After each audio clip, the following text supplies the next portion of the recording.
예, 전해드린 대로 지금 정치권은 드루킹 특검으로 뜨겁습니다. 관련 소식 짚어보겠습니다. 네, 김관욱 계명대 정치외교학과 교수, 이현종 문화일보 논설위원, 그리고 소종섭 전 시사저널 편집국장 세 분 모셨습니다. 안녕하세요. 안녕하세요. 안녕하세요. 안녕하세요.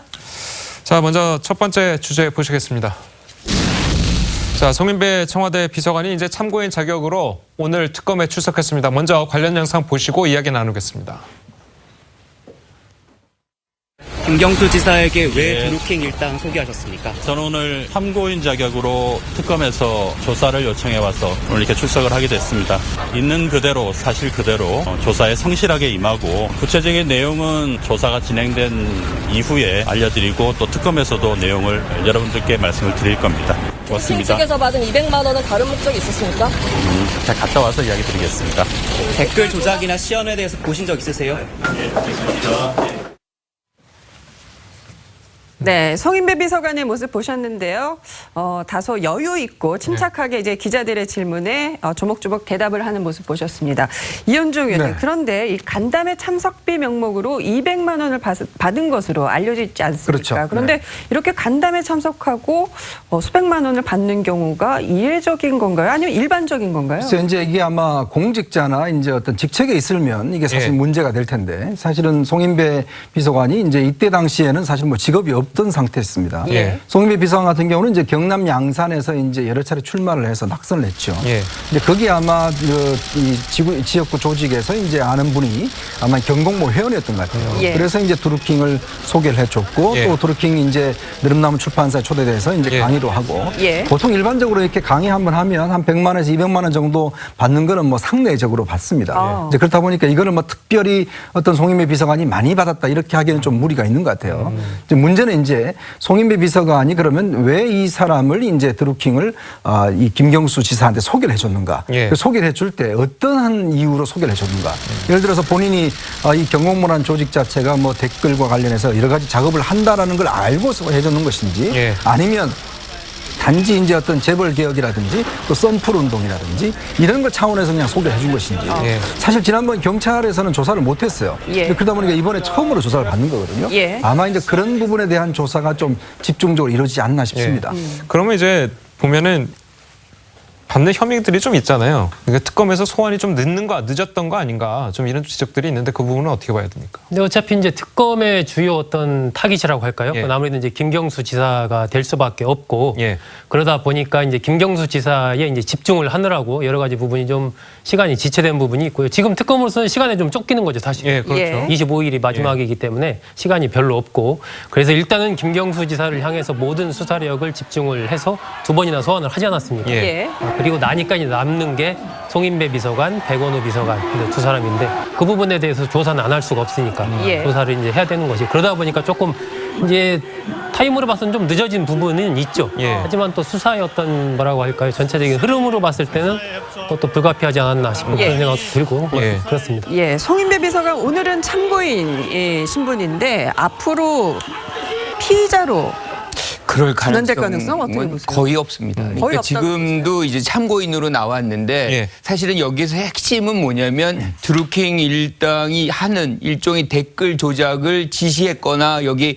개입이 됐거나를 이제 그것이 위법행위거든요. 그런데 네. 여기에 이제 이 송인배 비서관이 연루가 됐느냐의 문제. 예. 사실은 거기까지 만난 적이 없는 거죠. 단지 이제 송인배 비서관 같은 경우는 김경수 지사에게 이 경공모 사람들 소개시켜 준 걸로 이제 끝났기 때문에 그 장면까지 어떤 연유에 의해서 이제 예. 소개시켜 줬는지 그리고 또 더 나간다 그러면 그들과의 관계가 어땠는지 뭐 그 정도의 어떤 수사선상에 있는 것이지 예. 아까 말씀하신 대로 사실 정치인이거든요. 가서 한번 이제 부산에서 파주까지 가려면 거마비라고 우리가 얘기를 해요. 예. 그 정도만 해도 충분히 그 정도 금액은 아주 많이 받은 금액도 아니고 지금 야권이든 뭐 정치권 전반은 다 이런 행위들이 있기 때문에 이건 불법 행위가 아니기 때문에 뭐 예. 피의자로 전환될 가능성은 거의 없다. 김영란법이랑도 관련이 없고. 그러니까 김영란법은 공직자에 그렇죠. 포함이 되는 거죠. 그리고 플러스해서 지금 우리 같은 언론이나 교육자나 뭐 이 사람들만 포함이 되는 거지 거기에 관련이 없는 사람들은 사실 김영란법에 해당이 안 되거든요. 그래서 예. 이분은 그때 이제 낙선 후였기 때문에 전혀 상관이 없다. 네,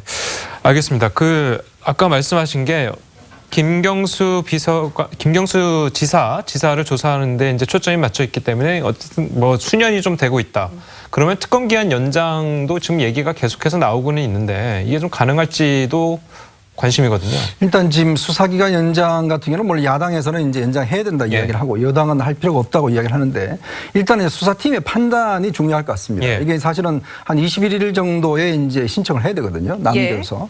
근데 지금 현재로 봐서 만약에 이제 그 김경수 지사까지 이제 2차례 조사를 했고 예. 만약에 김경수 지사와 관련된 다른 어떤 여러 가지 이제 추가 수사 여지가 만약에 있다라고 한다면 이건 연장을 해야겠죠. 예. 근데 지금 아마 이제 특검에서는 최종적인 판단 아마 다음 주 중에 좀 할 것 같은데 예. 지금 상황을 봐서는 예를 들어 이 문제와 관련해서 이제 어떤 여러 가지 어떤 앞으로의 의혹들을 좀 제거한다라는 차원에서 보자면 예. 사실 연장을 하더라도 수사를 계속 할 필요는 있는 것 같은데 예. 문제는 그러기 위한 어떤 여러 가지 설득할 수 있는 요건들 예. 예를 들어서 야 이런 부분들이 추가로 나왔다든지 예전 우리가 이제 국정농단 수사 때 보면 그때는 사실 필요했지만 황교안 그때 대행이 허락을 하지 않았지 않습니까? 예. 연장을 못했거든요. 이제 그런 측면을 봤을 때는 김경수 지사와 관련된 것들의 어떤 새로운 증거와 정황들 예. 이런 부분들이 좀 나와야 되지 않을까. 그렇죠. 예. 그런 상황이 된다면 뭐 일단 정치권도 당연히 해줄 수 있을 텐데 예. 만약에 그렇지 않다라고 한다면 지금의 수사 동력 가지고 연장하기에는 좀 역부족이 아닌가라는 좀 생각도 듭니다. 예. 김경수 지사가 특검 조사를 받고 이제 귀갓길에 폭행을 당한 사건도 지금 굉장한 화제를 낳고 있어요. 그런데 이 폭행을 한 남성의 정체를 이재명 경기지사가 밝혔거든요. 좀 이 얘기를 설명을 좀 해주세요. 좀 이례적이죠. 이례적이죠. 예, 그러니까 그 사건이 일어나고 나서 이제 동영상이 많이 돌았습니다. 예. 인터넷상에 동영상이 많이 돌아서 그 당사자가 그러니까 김경수 지사를 폭행한 당사자가 지난해 1월 달에 이재명 지사 지지 연설을 하는 동영상이 막 도는 거예요. 예. 그러니까 이제 이재명 지사 입장에서는 이 사람은 그때 지지 선언 한 건 맞지만 그 대선 경선 이후에는 오히려 반 이재명으로 돌아서서 자신에 대해서 비판하는 집회를 경기도 청 앞에서 막 계속하고 예. 굉장히 많은 비판을 한 사람인데 오히려 자신을 지지했던 그 동영상만 막 도니까 예. 이 부분이 이제 여러 가지 그동안에 이재명 지사와 관련돼서 제기됐던 의혹들 중에 이른바 친문 세력 일부가 네티즌들이 이재명 지사의 비판적이다라는 그 얘기가 많이 있었지 않습니까? 예. 그 부분을 증폭시킬 수 있는 굉장히 좀 위험성이 있다라고 이재명 지사 측에서는 보고 네. 빠르게 거기에 대해서 얘기를 한 거죠. 사실 이 사람이 그때는 나를 지지했는데 예. 그 뒤에 입장을 바꿔서 지금은 뭐 매일같이 거의 정말 도청 앞에 와서 나를 비판할 정도로 지금 그런 반 이재명 활동을 하고 있고 그 네. 이후에는 보수적인 어떤 입장으로 바뀌어서 보수 유튜버로서 활동을 하고 있다. 예. 이런 내용을 이제 일종의 해명성으로 발빠르게 올린 것이죠. 예. 자, 김경수 지사를 폭행한 것으로 알려진 이 천모 씨. 과거에 손가락 혁명군이라는 이름으로 경기도 지사, 이재명 경기도지사를 지지를 한 그런 경력이 있습니다. 예. 그 당시 상황 한번 보실까요? 강화문 광장에서 노숙 투쟁을 하면서 촛불 집회 처음부터 이재명 시장님과 함께 했었습니다. 저 노숙하고 부족하고 경험이 없습니다. 장난도 없습니다. 이 투쟁, 지미와의 투쟁에서는 내 눈앞에도 더 당당한 자신이 있기 때문에 공개적으로 이재명 시장님을 지지합니다. 네. 들어보셨는데요. 이 목소리만 들어도 상당한 이 예. 격렬한 지지자로 보여요. 약간 무섭습니다.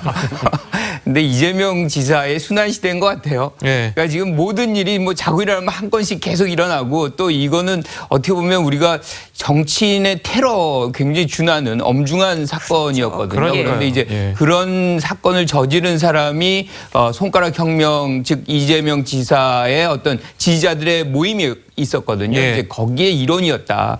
그런데 이제 이 분이 다시 반 이재명으로 돌아선 계기가 있어요. 그러니까 경선이 끝난 다음에 이게 잘못된 경선이다. 그래서 불복을 해야 된다라고 이재명 지사에게 압박을 합니다. 그런데 이재명 지사가 그걸 받아들이지 않으니까 이제 그 경선 불복을 안 한 것에 대한 어떤 반발로서 예. 그 다음 날부터 이제 계속해서 반 이재명으로 돌아섰고 이제 보수의 어떤 유튜버로서 지금 활동을 하고 있는데 예. 뭐 이랬든 저랬든 간에 결국에 우리가 지금 가장 경계해야 되는 거는 정치인뿐만 아니라 어떤 형태의 폭력은 민주주의를 반민주주의 그럼요. 행태이기 예. 때문에 이건 예. 용서할 수 없는 것이고 예. 이것이 반복적으로 나타나는 것을 어떻게 하든 막아야 하는 시점이 우리가 왔다. 왜냐하면 예. 지난번에 또 뭐 김기춘 전 실장의 예, 건도 예, 있고 예, 뭐 그랬죠. 등등의 건들이 지금 연쇄적으로 나오고 있어요. 예. 우리가 좀 경계해야 되는 부분 중에 하나다라고 생각합니다. 예, 말씀하신 것처럼 이 지난번 이 김기춘 실장 때도 굉장히 아수라장이 됐었고, 출소 때. 예. 예.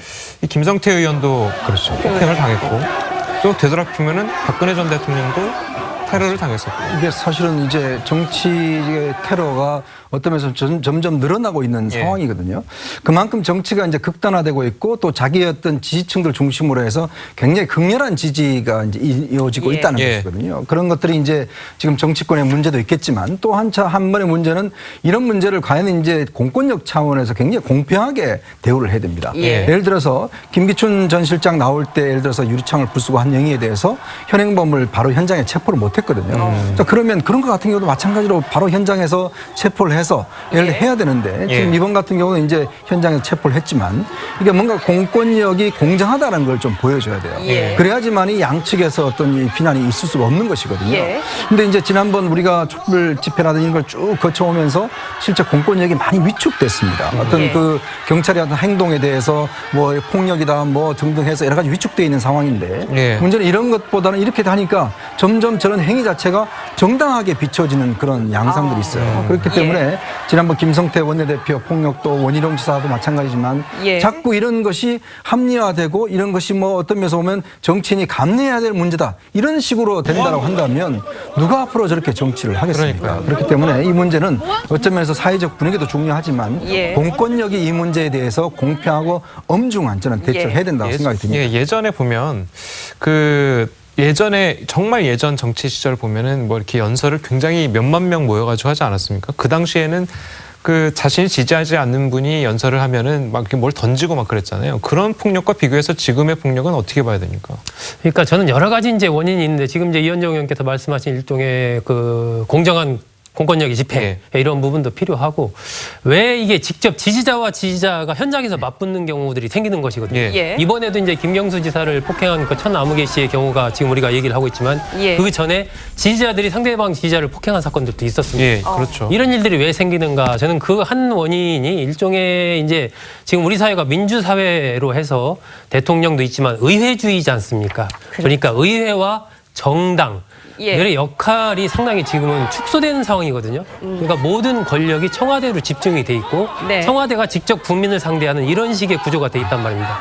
이것이 이제 한마디로 표현하면 일종의 여론 정치거든요. 그렇게 된다면 이 지지하는 사람들은 굉장히 적극적으로 지지를 하지만 그렇지 예. 않은 사람들에 대해서는 또 굉장히 또 극단적으로 부딪힐 위험성이 항상 상존을 하거든요. 예. 그렇기 때문에 저는 이 의회 정당과의 협치 그리고 권한의 내각으로의 이양 예. 이런 것들이 지금 굉장히 필요하다. 네. 너무 이게 청와대가 모든 것을 주도하고 청와대가 막 권력이 세지면 네. 예. 저러한 현장에서 맞붙는 식이 발생할 가능성이 더 높아지는 겁니다. 그렇기 때문에 하나의 뭐 공권력 집행 그런 측면도 있지만 예. 하나의 큰 틀의 어떤 이 정부의 운영 형태, 예. 문화 이런 측면에서의 어떤 변화, 분권이 좀 필요한 시점이다 이렇게 생각합니다. 어쨌든 김경수 지사는 불미스러운 일을 당했지만 다시 한번 저희가 이제 특검 수사 얘기로 돌아간다면 이 특검 수사의 숙제는 바로 이 드루킹 측과 김경수 지사 간의 공모가 있었는지 그 여부를 밝히는 것이고 그리고 그 공모가 있었다면 구체적으로 어떠한 그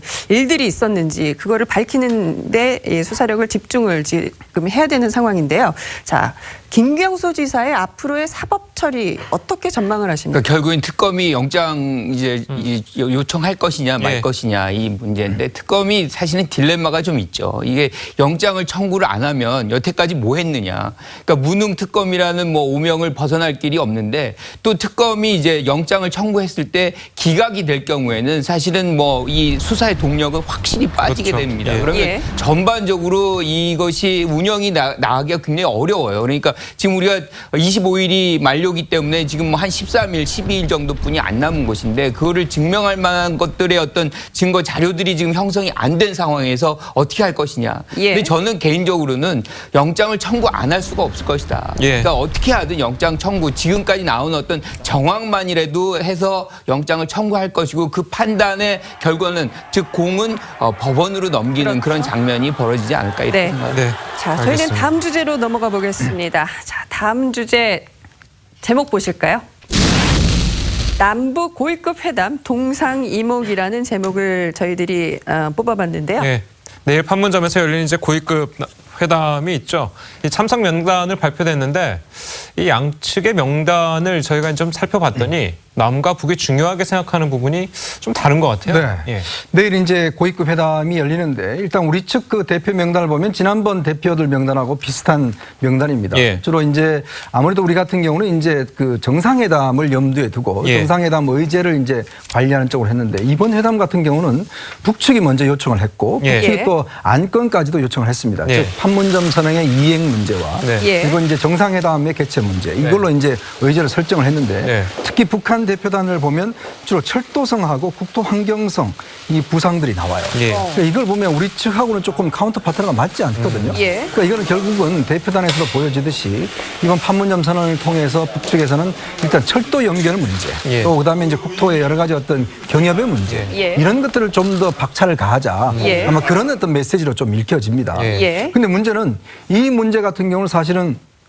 유엔 차원의 제재가 해제되지 않으면 진전될 수 없는 주제거든요. 예. 그렇다면 북측에서 보내는 그 명단에서 보면 상당히 명단 자체에서 우리 측한테 보내는 압박의 메시지 이게 상당히 강하다. 저는 명단 그렇게 볼 수 자체가 있습니다. 압박이다. 그렇죠. 왜냐하면 예. 이거 해달라라고 예. 하는 그런 메시지가 아닌가 싶습니다. 예.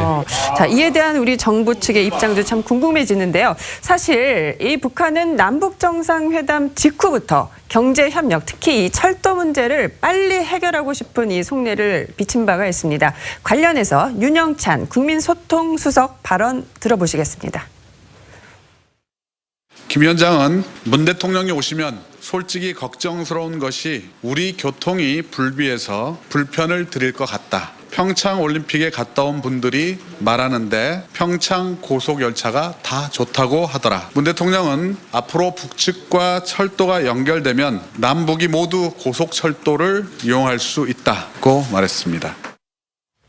네, 들어보셨는데 이제 북한은 뭐 앞서도 말씀 나눴지만 이 남북 경협 그리고 철도 문제에 상당한 방점을 두고 있어요. 우리 정부 어떻게 대응을 해야 될까요? 그러니까 북한 입장으로서는 4.27 정상회담이 벌써 100일이 넘었고 예. 그리고 북미 정상회담 한 지도 꽤 시간이 지났단 말이에요. 네. 예. 그러는 가운데 날짜 구구절 정권 수립 70주년일이 다가오고 있거든요. 그렇네요. 예, 그렇다면 북한은 그동안의 남북 정상회담, 북미 정상회담 성과를 많이 이제 내부 주민들에게도 홍보를 했습니다. 다 알고 있거든요. 그러면 주민들로서도 무언가 이제는 좀 이 가시적인 결과물들이 나오겠구나 기대를 하고 있을 텐데 예. 현재 김정은 위원장으로서는 줄 게 아무것도 없다라는 거죠. 그러니까 실무자들로서는 무언가 그 부분에서 얻어내야 되는 것이고 그 핵심적인 부분이 결국은 주력을 하고 있는 이 물류, 즉 철도와 도로 이 부분에서의 뭔가 가시적인 성과 네. 이런 것들은 이제 얻어내야 된다는 압박감이 굉장히 심한 거죠 지금. 그럼요. 예. 그렇기 때문에 이번 회담을 바라보는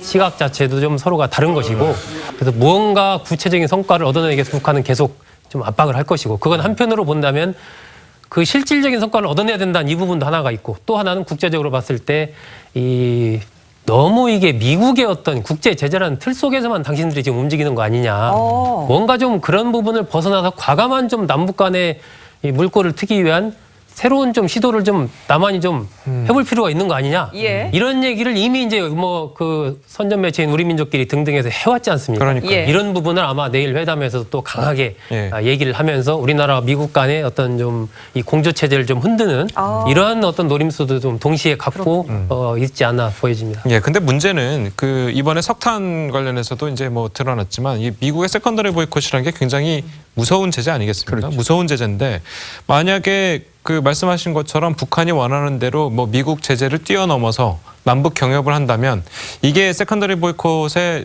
걸리는 그런 게 되지 않을까 또 싶거든요. 그건 불가능한 얘기예요. 예. 지금 사실은 여러 가지 이 예외 조건을 만드는 것도 유엔에서 한국 유엔 대표부하고 이제 미국 유엔 대표부가 만나서 예외 조건들을 서로 허락해주면서 이제 진행을 해온 그러니까요. 것이거든요. 네. 그런데 지금 이 장면에서 뭐 유엔의 제재를 뛰어넘으면서 우리가 일방적으로 남북 경협을 한다.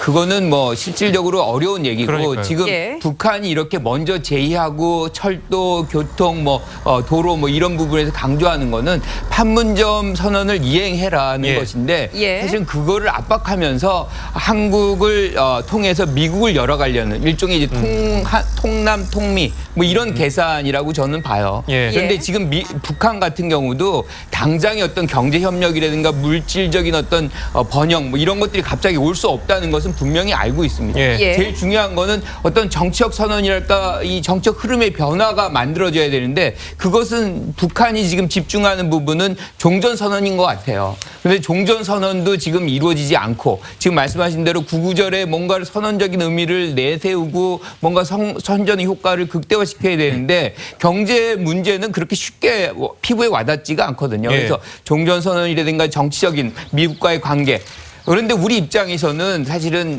비핵화가 우선이 돼야 되거든요. 지금 미국도 선거철에 지금 와 있고 선거가 굉장히 치열하게 전개가 되고 있어요. 이번에 예. 아이오와 이제 11월 달에 중간 선거가 있는데 아이오와 마지막 하원 선거 이제 보궐 선거가 있었는데 이때도 겨우 공화당이 거기에 텃밭인데도 불구하고 이겼거든요. 겨우 이긴 거예요. 그래서 트럼프도 굉장히 여지가 많지가 않습니다. 그래서 예. 지금 상황에서는 북한에 상당한 것을 양보하고 지금 이거를 진행시키기가 굉장히 어려운 상황이기 때문에 네. 이 부분에 교착 상태가 있는 것이고 북한의 입장에서는 또 그 시기를 빨리 당겨야 되는 그런 필요성이 있는 것이고 이게 예. 이제 왔다 갔다 하는 장면에서 한국을 열어서 미국을 열고 싶어하는 그런 목적이 이번에 남북 이제 예.